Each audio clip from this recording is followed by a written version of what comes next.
Hey everybody, I'm Tom Vasel. Welcome to 6 games I played so you don't have to. These are 6 games that I'm not a huge fan of, but maybe you'll like them. Maybe you'll think they're fantastic. So to that end, there's not a lot of good stuff here, but we're going to go through these from, in my opinion, from best to worst. First we have Sons of Faeriell. And guys, this is such a big disappointment to me because I love tabula games. I really like them. So the rule book in this one, and this is a 5 out of 10 by the way, the rule book in this one is just atrocious. It is almost unplayable. In it you have these different characters move around, putting masks on their faces. There's a setup which is really important to the game. The game is about program movement, not program movement, but taking different actions and moving around. It is a really slow build-up, very few actions. It's gorgeous. It sounds so interesting, and it just falls apart for me. I really wanted to like this one. I looked, upside down there. I looked online to see what I was missing, and it seems like a lot of people have very similar thoughts to me. This was just unfortunately not that great. Then we have Lords of Vaala. So Lords of Vaala, this one sounds really cool. It is a 2 against 2 game where 2 people are dragons and 2 people are dragon lords. And even if you play with less than 4, you'll play with some AI opponents, which does not work very well. It plays best with 4. So there's some cool ideas to the game, and on your turn, you will program actions down in a pile. Everyone's playing these actions down, you reveal them. The 2 different players, the dragon players and the general players play different. The general players have armies, the dragon players have dragons going around. There's different ways to get victory points. It all sounds very good, but there's a few problems. 1, it's boring. 2, it's chaotic. A dragon and a general can form some soul bond, which is kind of random.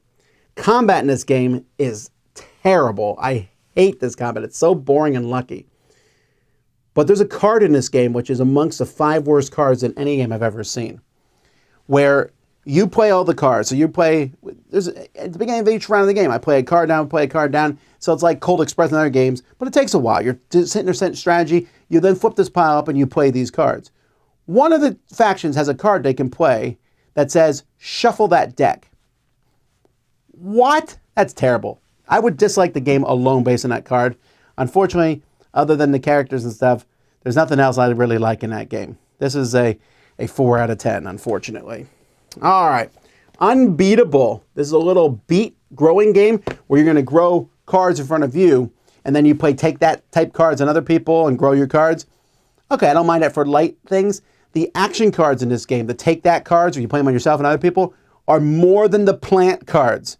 So the whole game is just, I hope I get lucky, get to plant something, and you're washing away other people's cards and playing aphid cards on them, and it's insanity. It is not good at all. 4 out of 10. Tale of Caro, Rise of Heroes. I wanted to like this game a lot because in this game you are carrot heroes fighting the evil rabbits, or the funny named rabbits. So, you know, if there's a rabbit golem, it's a golemit because they all end in it instead of rabbit.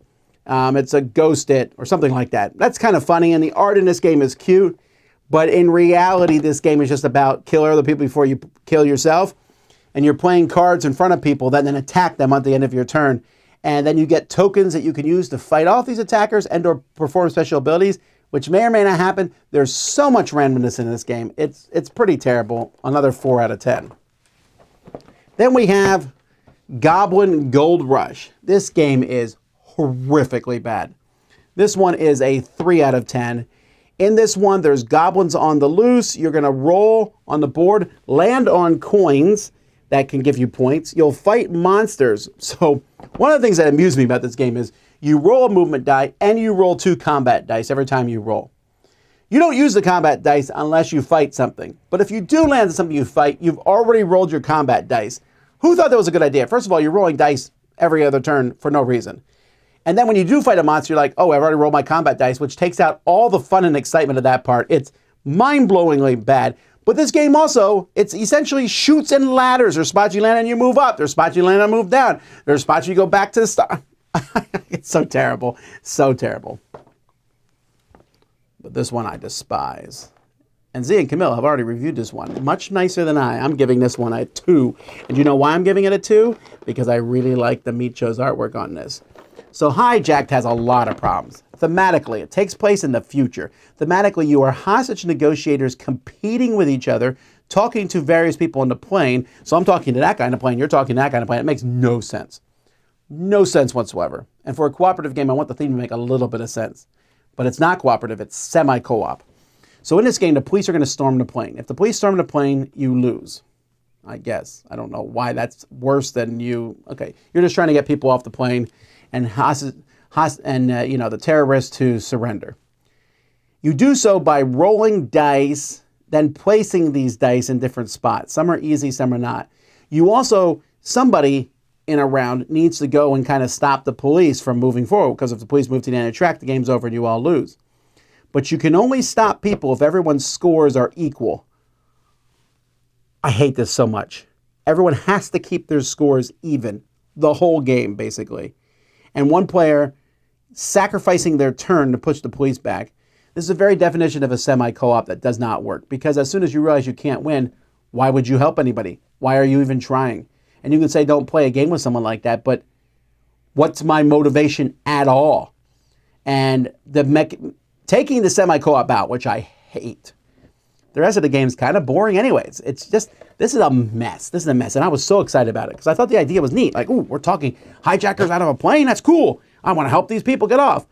But the weird theming really throws it off. The passengers, and it's so random. You put dice out and they turn a passenger over. Ooh, I can get that passenger off. There's no rhyme or reason to this game. And that no rhyme or reason and trying to get points equal, I hate this so much. But maybe you like these games. Maybe I'm wrong. I'm always told I'm wrong in these videos, and we want you to give those other opinions because we want people to see all the opinions. Check the comments. See people disagree with me who really do like these games. Maybe they are fantastic, but I don't think so. Anyway, until next time, I'm Tom Vasel, and these are 6 games I played, so you don't have to.